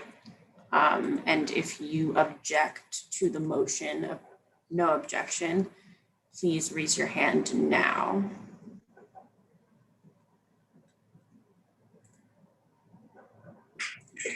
Seeing none, this motion passes. So thanks again for joining us and for keeping it brief, seeing that we're, you know. Thank you so much. It's a long meeting, but Thank we you. wish you Great, the great best. to see everyone. This is Yeah, good luck. So can't wait to have some authentic Indian food soon. Good Thank food. you so much. Thank you. Great. So Anton, has your role slowed a little, or do you feel like? Do this one more. Okay, this one more, that's it. So rest of the committee, prepare yourselves, because someone else is gonna write the resolution for our next establishment, which is St. Mark's Cafe LLC. Is someone from this establishment here? Yes. Hello. Okay. Hi. If you don't mind just introducing yourselves and then walking us through your application. Yes, I'm Elke Hoffman. I'm the attorney, the representative for St. Mark's Cafe. I think Katrina McNamee, who is one of the managing members, is also on the call. This is 922 3rd Avenue between 55th and 56th. And I think it was Pig and Whistle previously. It's been licensed, it's been closed for a little bit. Katrina and her partners are looking at taking it over and sort of, keeping the Irish theme, but turning it into a real Irish bar with more upscale food and beverage. Katrina and her partners currently run Draft 55, which is also in this community board, and recently opened Madame Maquette's, which is what is the former Irish Exit. I heard you mention that earlier. And so that just very recently opened. So it's a bar restaurant. I think the operations will be very similar to what you've seen at Draft 55, which has also been initially started out with a 2 a.m. close and was extended to a 4 a.m. close after they had been open for a while with no adverse history. I think similarly, when we came to the community board for Irish Exit, there was also some concern, and Katrina was able to work with some of the neighbors and residents to address their concerns. I think they have a very good reputation at running establishments in that particular community board.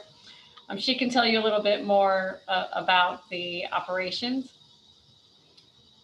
Yeah. So we're just hoping to, keep it as a traditional Irish bar, authentic Irish bar. Just kind of what you would see when you visit Ireland, like a nice traditional pub, family friendly, family operated, traditional comfort food like Sunday roast dinners and a good lunch, sandwiches, and with some great Irish craft beer and beverages, and a selection of Irish tea and scones and all that kind of stuff. So just keeping it very traditional and kind of rebranding what the Irish bar is and what it traditionally is and what it should be, and just kind of bringing that back to New York.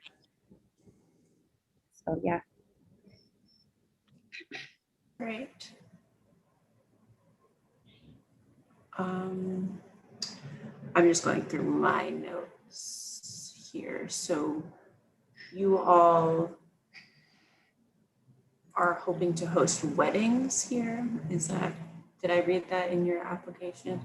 No, not in this space. We do that currently at their other space, Draft 55. We have a catering, we host their weddings. But no, that's not, I don't think the space is equipped for that there. Okay, so does that mean that you're not doing live music here, or? We were thinking occasionally maybe doing like a traditional Irish session, which would be like on a Sunday afternoon or something, just acoustic, some instruments, violin, guitar, something like that, but not on a regular basis, just. And that it's acoustic music, you said, not like amplified. Yeah, kind of, where people kind of come in and, they can join and bring their instrument, whatever it may be, and like they do back in Ireland. It's kind of like an open session. That's what they, yeah. That sounds good. Do any committee members have questions for either? I'd say in favor of positive resolution. Thank you. No objection. I'm sorry, we don't. That's okay. Thank you, Paige. Do we have a second to that? Second. Thank you. Great. So Anton is not doing this resolution. And instead, if you haven't written a resolution in a while, I want to remind you that there's a template and you don't need to get creative. I'll write it, Claire. That's fine. As I'm doing the minutes, I'll just, when I get to that section, I'll write the resolution. No problem. Sounds good. Thanks, Jeannie. That's Thank perfect. you. And thank you both for joining us tonight. It sounds like it'll be a unique spot, and I can't wait to have a Guinness there with you all. Guinness. We count much. Excellent. Well, thanks for joining us, and thanks for your patience tonight. Next, thank you, is BPCGC 2 retail operator, which is operating in the same building that we saw before. Colleen, are you here for this too? Okay, great. Yep, sure. Similar. Yeah, Colleen's here. I also have from local culture management, I have Anna Castellani and Kevin Schwartz. They'll be able to provide some details on the operational aspect. And we also have Federica Borelli from Boston Properties, which is the landlord of the facility. Just a quick background, because I know we are running and we're so close to the finish line. We actually came before the community board back in April of 2019. Our client's operating at 601 Lex at the concourse level. It's a type of food hall operation where there will be multiple vendors, different kiosks of various types of food from various ethnicities. The community board was very gracious in approving our application the first time around. Due to COVID, unfortunately, everything kind of stalled with construction and all of that. The SLA has since approved our application in December. So now that things are starting to open back up, we're filing this alteration application to add 3 additional points of sale that were included in the initial diagram, but we hadn't had any operators to manage those areas. So we just wanted to come back before the community board and have this officially, approved and get your blessing before we go ahead and file with the SLA.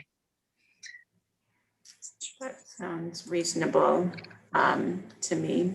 I was a little unclear of what exactly the 3 additional bars meant, but I think on your application, it said that they were not included in the SLA, but they were not included in the SLA application as far as the liquor license application, but they were included in the diagram that we presented to the community board. But since we didn't have any operators, we didn't go forth with the SLA and pay for the licensing fees and all of that. But now that we're kind of seeing the trend changing, we're about to get ready to start opening. We do have some interested operators, so it's time for us to go before you guys and get your blessing to get those other points of sale licensed and operational. that sounds good. So are these operators like already established food providers, or? Yeah, so I'll defer to Anna and Kevin on that, but there is a similar operation. I think they run out of Brooklyn, not with the same operators, but a similar concept. So I'll give the floor to Anna and Kevin so they can give you a little background on the type of operation that's going to be happening there at the concourse level of 601 Lex. Great. Hi, everyone. Thanks for taking the time tonight to speak with us. So the 3 additional operators, we haven't had any signed license agreements yet, but we are speaking with 2 operators. So one of the spaces is going to be an Italian concept from someone that does have an Italian restaurant here in New York City. The other space is a speakeasy where they also have operations here in New York City. And the third space is being developed by local culture management. And we'll probably do a Mexican concept there unless we can find somebody that already established Mexican restaurants here in the city that's willing to take that space. Thank you for that clarification. Sounds good and like a nice variety. Yeah, there's going to be a good mix. Wonderful. That sounds good. I think our members might be a little tired by now, but if anyone has questions for this crew, please raise your hand now. Oh, it's just great to have the city coming back. Yeah, Right. we're excited. It's a beautiful thing. Are there any motions here from committee members if there aren't any questions? No objection. Sounds Second. great. Thank you both. Jeannie, do you want to do this one too, or should I make someone else do it?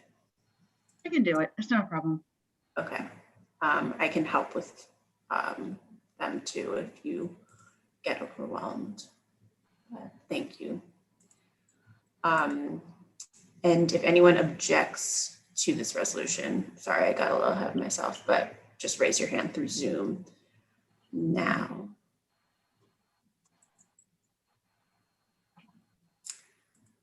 Okay, seeing none, this resolution passes. Thanks to Jeannie. Thank you. Writing the resolution, and thanks to you both for waiting it out for so long. You're the last ones here, so thank you. And we wish you the best of luck. Much appreciated. Thank you. Take care. Okay, so next up on our agenda, this can be a brief conversation, but I brought it up last time and I think actually the time before as well, just thinking about our policies and procedures. And, you know, now we are in a place where the city is reopening again. So this might have been a missed opportunity, but we do have the ability to update these at any point. So I was wondering if anyone, you know, thought of any amendments to this document, or if we should just leave it as is. You know, the one thing that I thought of or noticed, and again, you know, we're approaching a post-COVID world, hopefully, but, you know, thinking about having windows open, and I do understand that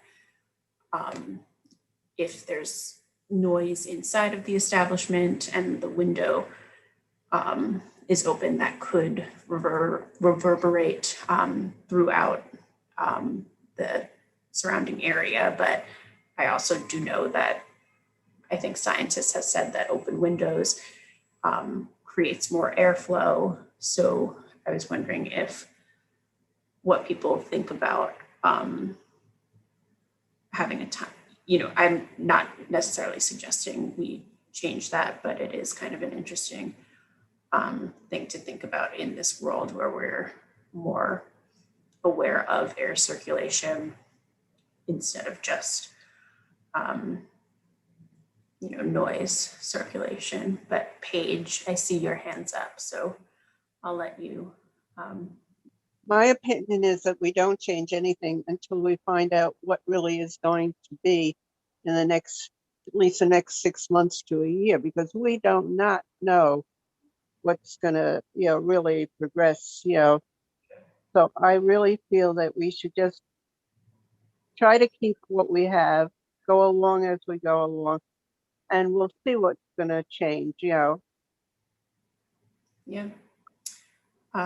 That sounds fair. Yeah, no one knows what the future brings, and these, were written in a pre-COVID world, but I think that we don't necessarily need to make any changes at this point. It did really stem from folks not showing up to our committee when we invited them and requested that they did. And then I think we gave them a second shot most of the time, and they did show up at the second ask. So I'm Claire? yes. Claire? So now that everybody has the ability of Zoom, we see that more people come. They seem to be, there's not really too much excuse. They can come from any place in the world, So yeah, this is one thing that, is really a benefit to us. I agree with that. Yeah, there really is no excuse. So I think that, keeping the fourth clause on this document that we're looking at, applicants who are not present for the committee meeting without prior notification will automatically receive a negative resolution. There will be no exceptions. That is like, I know that we have granted exceptions during this time because we were trying to be flexible. And I think that as a committee, as the chair of this committee, I might just take out that there will be no exceptions to give us the flexibility to maybe let someone have a second chance, but we had been doing that previously, so I'm not sure if it really needs to be amended here or not. Excuse me, I don't think it should be amended. I think that we should just go on with the things. And if we go back to real meetings, then we can use that clause because of the fact that that will really come into place, because the reason for that was they were taking up our time. Right. Yeah. And now we have the Zoom and they can come back at Zoom, It shows also how much interest they really have of being good neighbors and really wanting a liquor license. Yep, that's true. I'm fine with that, and I agree as long as if the committee agrees, during this uncertain time, we are extending flexibility to these rules, just thinking about folks might have other things going on, and yeah, I'm willing to say I trust the judgment of the chair on a case basis on that. Yeah. Thanks, John. Yeah, I think that this has been a long meeting already, so maybe if it was towards the front, we might have had a more lively discussion about this, but I think that I hear Paige and agree. We don't really have to make any changes here, but I appreciate the affirmation of, allowing flexibility here during these times. So I think for now, that's a fine, discussion, and I appreciate you all thinking about this a little bit in advance. Jeannie has her hand raised. Oh, sorry, Jeannie. Yep, go ahead. Just something really quick I'm thinking of. I know this meeting was unusually long, but we just, so we're just getting through the process of approving licenses, and there's a presentation, but we don't really have that robust committee discussion about issues within our district that we could be helpful with, so that transportation committee presentation was informative and we wanted to do something, but now we've run out of time to think about, how we can proceed as a group. And I don't know if anybody's interested, but maybe do a small ad hoc committee or, every once in a while, just add a committee without licensing, looking at applications so we can have a more robust discussion. I know tonight was this was an unusual night and I'm glad that we have so many to review, but we can't get beyond that sometimes. So anyway, I'm willing to speak offline, Claire, and just, chat with you. I know you and I were scheduled to get together, but I had some, issues with my boss passing away a couple of weeks ago. So, but yeah, so. Yeah, I think that, if similarly to with the outreach discussion, if anyone else is interested in kind of thinking about what else we can add to the agenda in addition to licenses, I think Jeannie and I are going to start that dialogue and we can bring that back to the committee next meeting. But if anyone else has ideas or hopes and dreams for this committee besides just granting licenses, please shoot us an email and we can take it from there. Thank you. Yeah, thanks for bringing it up. And yeah, I think that notoriously these meetings do go really long, especially, when the economy is thriving. So I think that there could be other ways, maybe if when we ask folks to walk us through their presentation, we can put a 1-minute timer on them, give us an elevator pitch instead of, I think that people are nervous when they come up here and maybe talk more than we need them to, which extends the time of the meeting. So that could be something that we could consider moving forward, to have them walk us through in a brief time, so it doesn't drag on.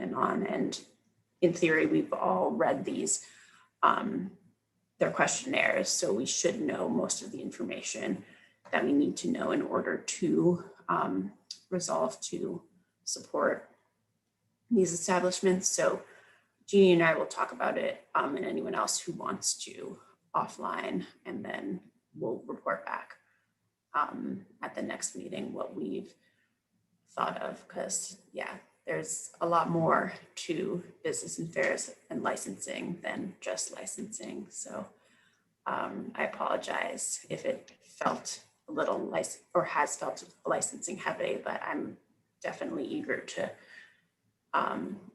bring other issues to the floor. Dan? Yeah, something that I was actually thinking about via the presentation from the Transportation Committee tonight is it seems like there's obviously tons of changes that have happened to the city via COVID. A lot of things with technological changes coming forward, driverless cars, blah, blah, blah. Obviously, they're motivated very obviously based on the love of bikes. And I feel like there's like a ton of overlap. I love cars, by the way. I haven't ridden a bike since I was 18. No, I'm joking. I like bikes too, but no, I'm totally kidding. But no, but it seems like there's like a lot of overlap just in terms of us and them. And I wonder if we are thinking about getting a subcommittee, if maybe kind of the joining of the two to think about some, of these bigger issues, because it's like, the city's got a DNA and everything is so important and it's really connected. And there seems to be a lot of overlap between the two committees and our mission. Yeah, that's a great idea. Maybe the outreach work can kind of establish a smaller crew of collaborators on more general street life activities. I think that is a great idea and a suggestion. So thanks for bringing that up. If no one else has any other ideas or thoughts, I have a brief report here. I feel like every meeting there's something new and a new restriction is released. So now we are looking at the 12 a.m. curfew for outdoor dining is going to be lifted on May 17th. And the same curfew will be lifted for indoor dining by the end of the month. And then businesses are also going to be able to have bar seating again, which was not allowed up until this point during the pandemic. So that's exciting. 2 longer hours means better businesses for folks. So that's just something that I wanted to share in my report. And moving along in terms of Claire? old. Oh yeah, was that page? Claire, I know the mayor is saying all these things, but has the state approved them? Yeah, so that's a state. Because I said on the news that they hadn't talked. Yeah, so that came from the state, those regulations. I think Okay. the mayor is talking about something a little bit more broad in terms of opening the city. That might have been what you heard, but the what I just said is coming from the state, not from the mayor. But thank you for the clarification. I should have been a little bit more specific with that announcement.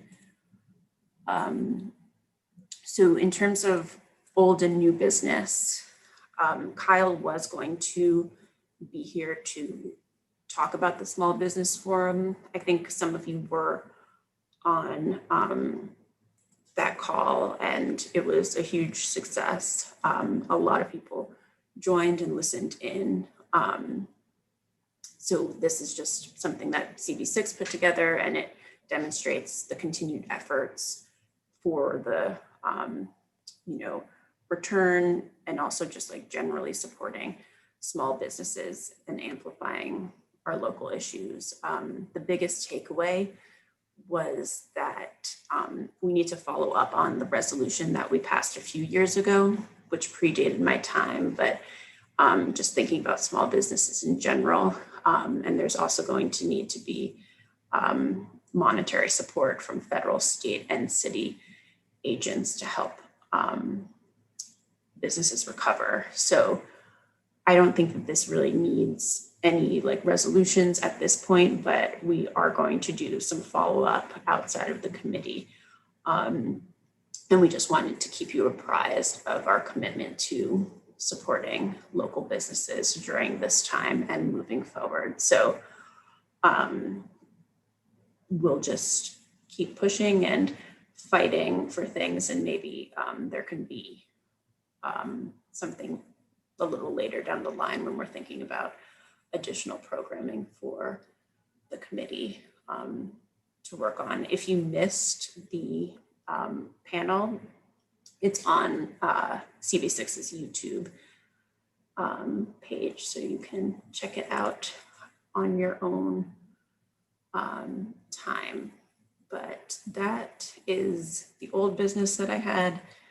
We talked about new business. So if anyone from the committee has any old or new business to share, now would be the time to raise your hand and let us know. Kevin has his hand raised. Yep. Take it away. Yeah, and hi.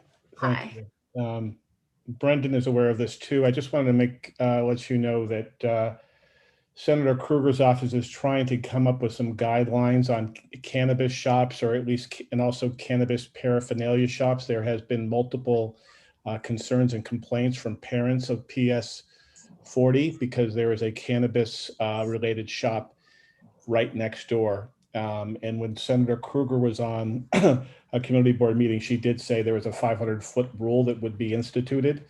So there's still a bit of a gray area there, but I just wanted to make sure that's on our radar going forward. Yeah. Is it? Well, we need to get clarity because we did get an email today from the chief of staff from Senator Kruger's office who said that 500 feet is for cannabis shops. But again, is that for cannabis? Because the shop in question, I don't think is selling weed, but I think that they clearly are selling other items. Right, paraphernalia. Clarity on that. I think. And if it's next to PS40, it's also next to Sauk Middle School and Baruch Middle School. So that's definitely worth figuring out. Yeah, and sorry, go ahead, Kevin. No, Brendan, go ahead. Brendan, go ahead. I'm just catching up. I know these emails are just coming in. Some of them are from tonight. Brad Usher, Chief of Staff of Senator Kruger, writes, the recently passed cannabis law will prohibit adult use retail licenses from operating within 500 feet of a school or 200 feet of a house of worship. The provision mirrors the rules for alcohol. Again, but there's a lot of others, as Kyle has certainly duly noted, about many others, including smoke, including vaping, supplies, that sort of thing. Yeah, I think that that's something that we definitely should investigate and try. Brendan, I'm sorry, Claire. I want to make sure Brendan was going to say something. Yeah, Brendan. Yeah, and then I just sort of a question I had this evening about this whole situation that I've been working on as well, is whether even a place can have a license so soon after the the law on marijuana has passed, for a place to have the proper licensing to sell cannabis. So that's a whole other question that at least is in my mind, but the office will be working on it as a service request, and we have the attention of Senator Kruger's office. So hopefully we can sort through some of these sticky questions. Yeah, I bet it's like kind of a more general smoke shop, but I do agree, like a vape shop should not be in a close vicinity to a school. So I appreciate the office working on this, and if I could be of help, happy to help. I see Matt's hand is up. Thanks. Thanks for calling on me. Yeah, I think it's a more universal issue to address too, because even smoke shops seem to be popping up near, close to schools.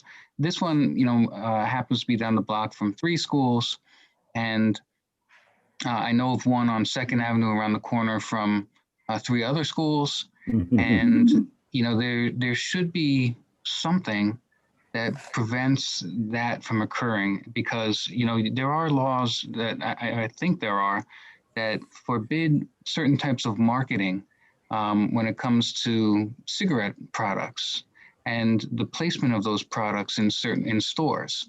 And so it would seem to me that just because you fill your window with some other type of product, if your store is geared more towards a particular type of product like vaping, that it shouldn't be so close to the schools, because I wonder, and this might be something that either the board can look into or coordinate with other boards or the borough president's office, but to survey where these establishments are and whether schools in particular are being targeted by them, opening up specifically around the corner from schools or down the block from schools. So I agree with you, Claire, and thanks everybody for bringing this up. Yeah, I think as chair of the education committee, I would be happy to collaborate on that, because when my kids were in middle school, I would have been livid if somebody was selling pot next to their school. Yeah, I think the selling marijuana is like a different issue right at this point. I think that if they are actually selling marijuana out of their establishment, then it's probably going to be shut down pretty quickly. But I do agree with the sentiment of the smoke shops, and I think that they're like really popping up. You see them everywhere now, and I don't think that there's any process similar to what we go through with bars and restaurants. And I completely agree. I would not want my non-existent children to, go to school by a smoke shop either. So Yeah, I think addicting them to nicotine is like, right. yeah. It's, yeah, and there's a lot of issues. So Kevin, if you wanted to say something Yeah, else. there's a couple more issues too within that. I'm very familiar with that. It's across the street. Is parents will line up there to pick up their kids, so they're right in front of the shop. It's it's something that's in their face literally every day. To pick up on Matt's point, there is a law. Yes, I'll read it quickly because I think it's important that we do understand. Do not post advertisements related to tobacco and vapor products, electronic cigarettes, and paraphernalia on storefronts and exterior doors and windows on stores located within 1,500 feet of a school. Oh, sorry, that's New York State, 500 feet in New York City. So that was effective July 1st, 2020. I really do think, come on, you could look through the window and the advertisement might not be on the door or the window, but you could look through the window and see what the heck's going on there. What's being sold, it's pretty much a advertisement in the window, even though it's not literally in the window. I think we need to take a closer look. Yeah, and I'm thinking about places that are called smoke shop, like that seems like an advertisement that they can really avoid, but they probably just shouldn't exist with so close to schools. So I am in agreement, and I think that we maybe I, along with Brendan and folks from the office, can think about this a little bit more offline and then come back next month with some ideas. And I do think that this is something to work with John and the education committee on. Yeah, we'd be delighted to work with the office and you and that. Yeah. So I'll do a little more information gathering and we'll reach out to folks, but thanks for bringing this up. I think, was it Kevin who initially mentioned it? Yeah, thank you, Kevin. Sure, and just so you know, there are 3 principals who are among those that have raised concerns. So it's on their radar. They just don't know what to do. Interesting. Okay. And Rhonda Perry and the PS40 principal probably. Yeah. And I can get those. That's okay. I know them. That's fine. Okay. Well, thank you. If there's no other new or old business, Brendan, were you going to say something, or you just unmuted? No, I wasn't going to say anything else other than just, I'll work on the more sort of service request intervenes. Right. That sounds good. Thank you. So if there's no more old or new business, does anyone have a motion to adjourn?